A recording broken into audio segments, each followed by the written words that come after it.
First, I think that anytime you get to when you're teaching and trying to experience and understand why things went a certain way, whether it's success or a failure. And I feel that you should treat success and failure the same way. So when you have an opportunity to self-reflect, as I once did, because again, at a young age, I was very successful in business, but all in one day, I saw all of those things that I deemed success basically just crumble down. So I do remember a time where, as I began to just really self-reflect, I look back on how I used to feel like I was just completely different than everyone else, and that I was all alone in the way that I felt and thought, and I was just naturally gifted at doing whatever it was that I attempted or tried.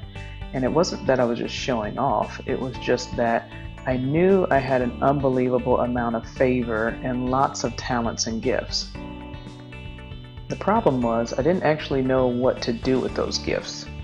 I just knew that I was meant for greatness, and so there were times that I often felt a little bit jealous of people that had jobs for years and knew exactly what they wanted. They knew exactly what they wanted to be in life, and they held traditional jobs. And I was always like, okay, well, why can't that be me? Because the truth of the matter is that I would do well in some things so much that I would just get tired or bored in things that I once found interesting at some point. And then I was ready for the next challenge. So not sure if that ever set me up for a life of what I felt was the ideal thing in a traditional job. In fact, I never liked things that were easy, and I always thrived on the things that people said I couldn't do or were too hard. And it actually motivated me to outwork them or outdo them. And so before you know it, I would have 10, 20 things in front of me, but not know what to do with it. So, how do you do that? How does that all play out with regards to young entrepreneurs? And how do you take someone that's super creative, super talented and innovative, and that can just help people and has a burning passion and inspiration and drive to be great? And that was me, and have all the ability to do pretty much anything I set my mind to. Well, the first thing is that you must have courage. And I once heard Maya Angelou say that, courage is the most important of all the virtues. And I'd have to agree, because if you don't have courage, then you really can't align any other virtue or value consistently.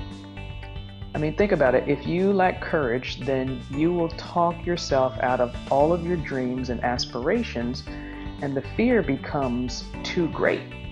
And then you just kind of give up.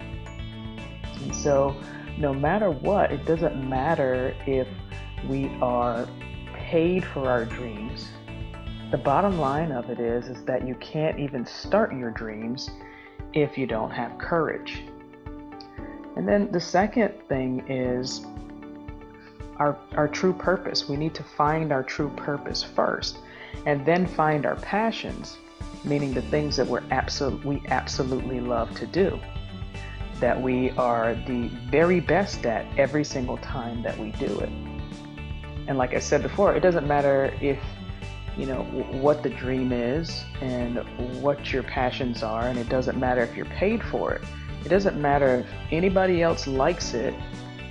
It's like we just do these things because it excites us, and when we acknowledge these things and resonate what they are, it tells us and it just exudes what our true purpose is.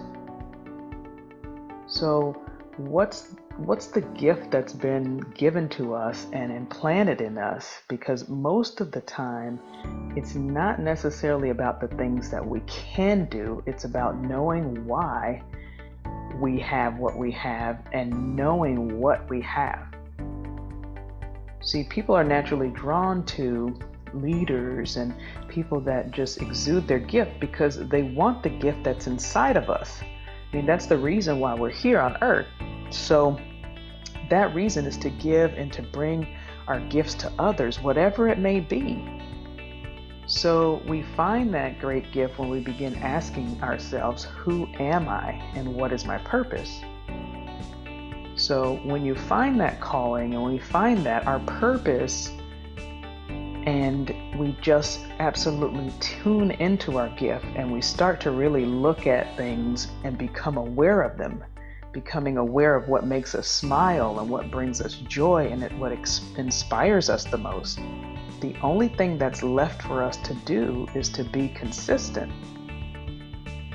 So a mentor of mine once told me that consistency is the hardest thing for someone to do, especially someone with lots and lots of talents and ability. And so when you put that together with someone that has a tremendous desire to help others and just this fire inside you to get up and go where everybody else may not be doing the same, that does become one of the hardest things to do, and that's to stay consistent. So for that reason, it is very difficult to master. For example, wake up every single day at 5 a.m. without missing a day, or do this schedule every single day, or put in this much time exactly. All of those things are very difficult. But when we're able to find consistency and we immerse ourselves in all of these moments and then obsessively focus on the details more than anyone else, we can begin to understand that the best is yet to come. That is when we'll start to see our passions and our purpose reveal itself, not only to others, but in ourselves.